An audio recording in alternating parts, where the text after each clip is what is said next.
Պարոն Աշոտյան, Արցախի ու արցախցիների մասին ԱԳՆ վերջին հայտարարությանը անդրադարձեք, ինչ էր դա։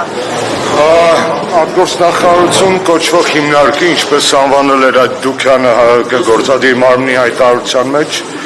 թելելով Նիկոլ Փաշինյանի կողմից վարվող Էրդողան-Ալիևյան քաղաքականությունը, հերթական անառակաբարո ես կասեի գործողությունն է կատարել եւ հուսով եմ, որ ես տեսա մի շարք պատգամավորների արձագանքներ, առանձին անհատների ինստիտուցիոնալ մենակ հանրապետականին եմ տեսել,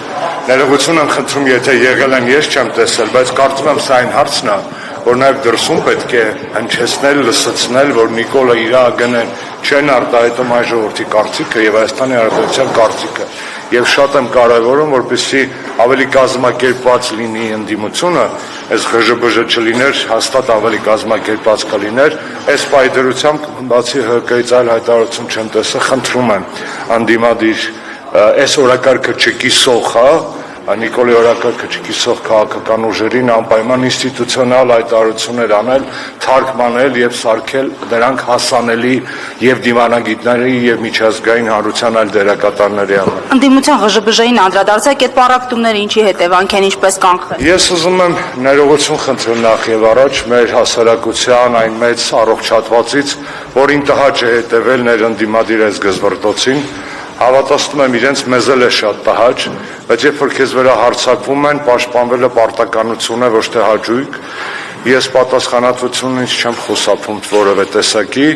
բայց հասկանում եմ նաև այդ մարդկանց զարմանքը, որոնք ասում են Նիկոլին թողած իրար միս են ուտում, մի քիչ այդտեղ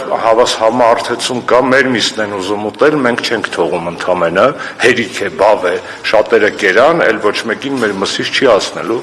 բայց հասկանում եմ, որ քաղաքացիները շատ մտահոգված են եւ նեղված են փաստից, որ ընդդիմությունը Նիկոլին թողած ու ոչ մեկ գլուխ չգովի, որ ռեսուրսը բավարարում է եւ ներընդդիմադիր գզվռտոցի եւ Նիկոլին բանանելու, սկինի full time, այսպես ասած, Նիկոլին դեմ պայքարելով սայլը տեղից դանդաղ է շարժվում, որ մնաց հիմա։ Ինչևէ, ես ցավում եմ, բայց կարծես թե խնդիրը տարանջատում օպերացիայի մեջ չէր միայն, որ մեր դեմ սկսվեց, խնդիրը պարակտում օպերացիայի մեջ է։ Ոնց որ Բարսելոնա եւ Ռեալի ֆանատները իրար այդքան չեն ատում, ինչքան այս երկու ընդդիմադիր ճամբարներին են էլ մոռանալով, որ մենք մի առաջնությունում ենք խաղում, որտեղ առաջի հորիզոնականում թուրքական Ֆեներբախչեն է։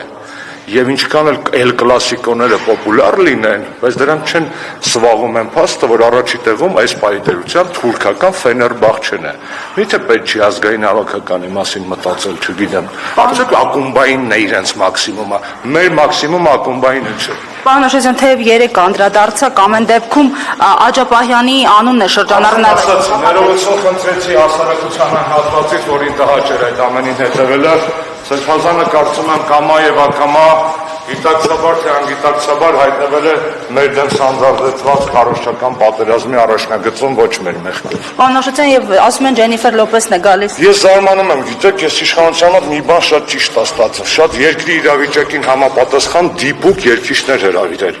Սնուպ Դոգ էին կանչում, որը թմրանյութ էր, բան եւ այլն։ Հիմա գալիս են կամից շատ սիրված Ջենիֆեր Լոպեսը, որ բացի երկելուց հայտնի է նաեւ իր համապատասխան տեղով, որը լրիվ բնութագրական է Հայաստանում տիրող իրավիճակին։ Ավելի դիպուկ երկչուի, որ համապատասխան է Հայաստանի իրավիճակին, հաշվի առնելով որոշ անատոմիական առանձնահատկություններ, դժվար էր